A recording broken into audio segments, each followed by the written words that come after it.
Yesterday I traded NFP, and once again the idea that news create volatility was confirmed. What am I talking about? Now, for instance, guys, if the market is in an uptrend and news drops, there's that possibility that the market will shoot all the way up, and vice versa. If we was in a downtrend and the news drops, there's that possibility that the market will continue dropping. Now, there's this idea that most people like to go to the trade news, that is opening your position 5 minutes or even 3 minutes, 2 minutes before news drop.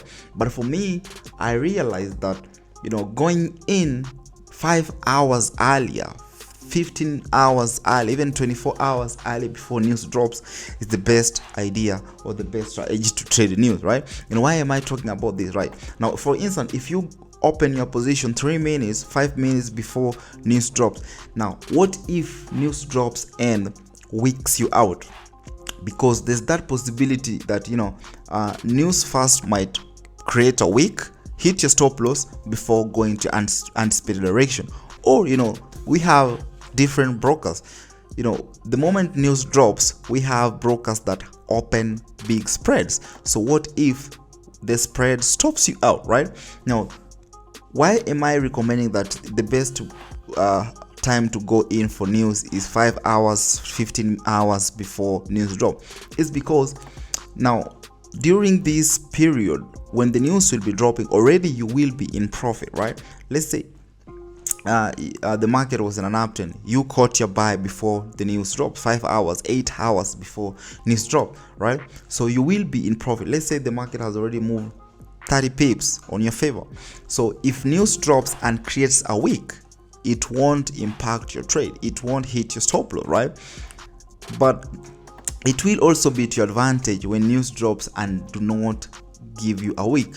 You will be in crazy profit, right? So this was a very simple trade, this one that I want to talk you through. You see the news drop and I never saw any wick, the market just dropped. Why? Because I did enter early.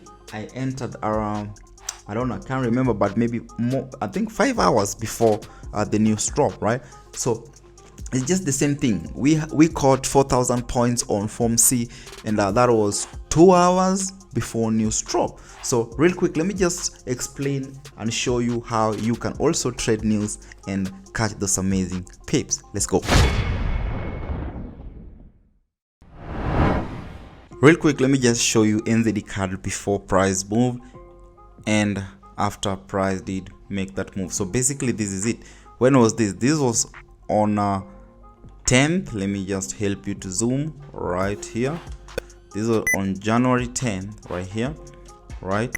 And this is before price did make a move. And of course, when did I send this screenshot? This was around 11:43 a.m. right?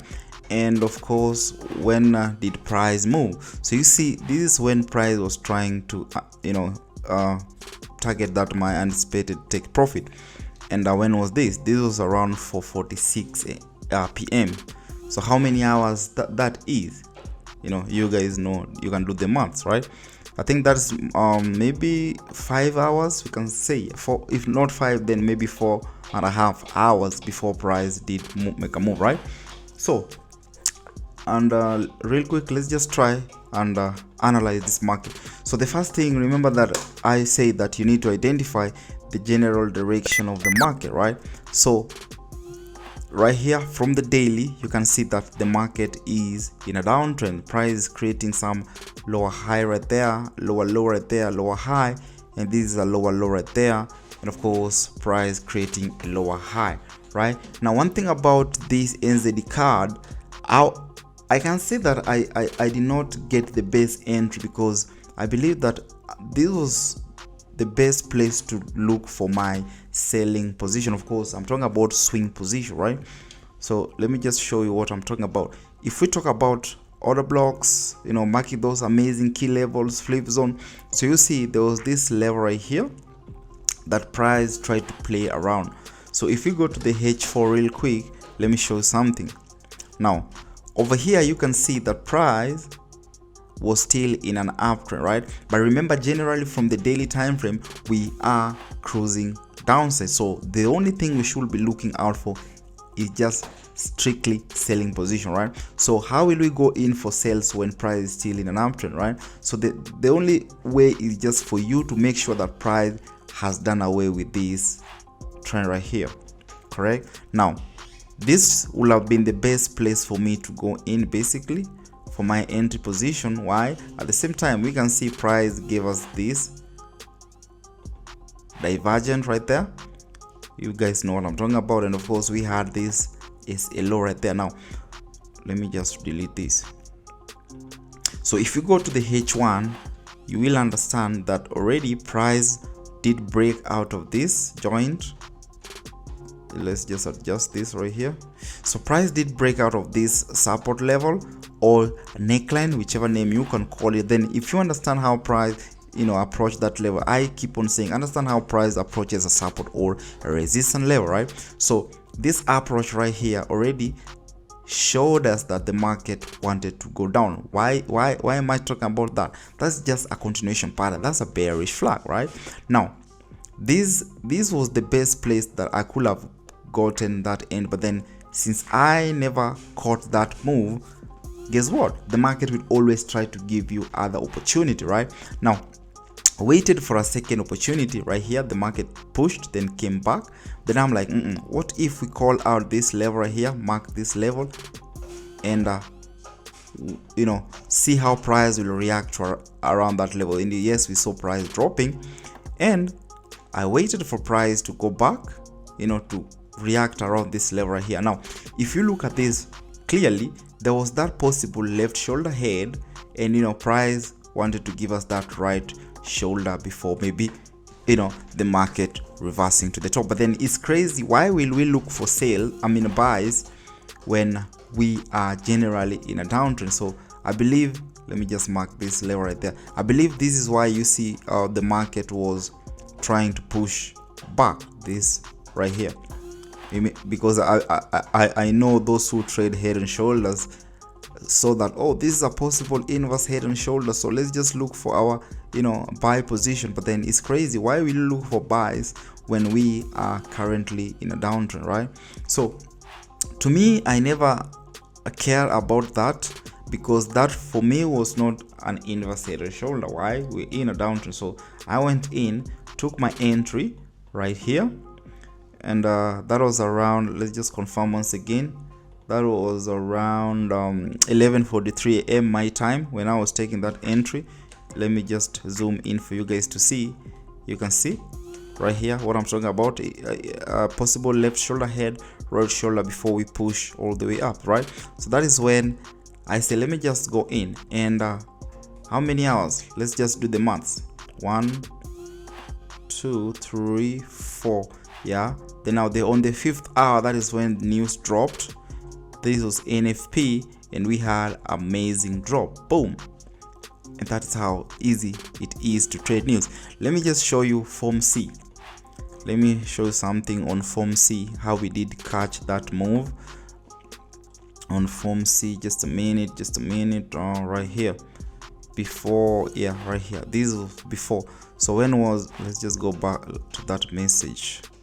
So I did send this signal at around 6 p.m. right? Let's go to gold. Where are you? Gold right here.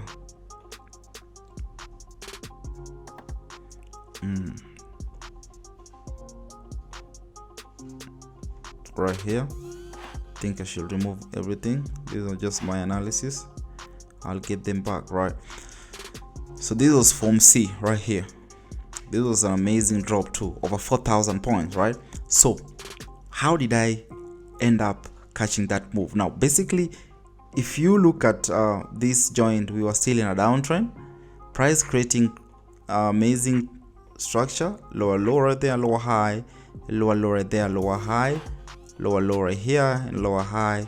So since we were at the lowest high, then that is when we should be looking for our selling position, guys. If you like to do trend line, this is it. Then if we understand how price approaching our support or resistance level, guys, this was just another bullish trend, which is now bearish confirmation, bearish what's this, bearish flag. So that is it. So wait for market to take out that trend. And if you have this as a neckline right there, you see I think this is where I did take that sell position, if I'm not wrong. Let me just confirm. This was H4 around 26. I can't see, but then that was H4, but I believe that's the level. Let me hit the H4 real quick. Let's go. Where are you, baby? Come on. Yeah, makes sense. That's it. Correct. Let's remove this. I think that's it. Correct. That's it. Yeah, that's the zone. Now there's that possibility that the market will have created what? A double bottom right here. There was that possibility that price will have done this, create a double bottom before going up. But then why we really look for buys when the market is in a downtrend, right?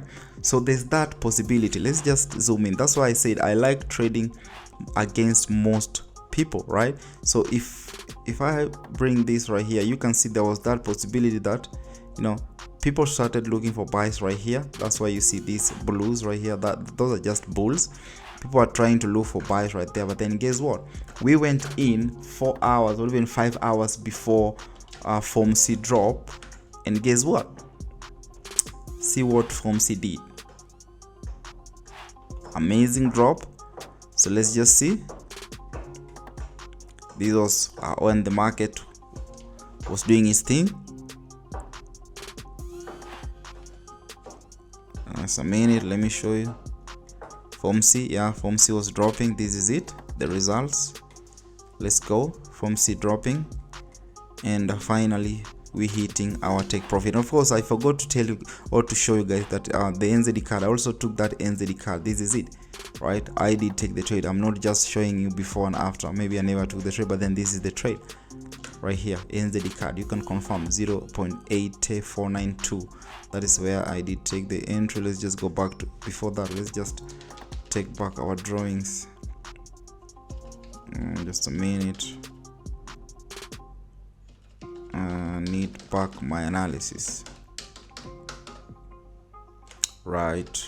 So let's go back to NZD card right here. So my entry was 0.8492 right here, 8492. So you see, it makes sense, guys. So right, so check out my Telegram link in the description box below, and adios, my amigos. Peace.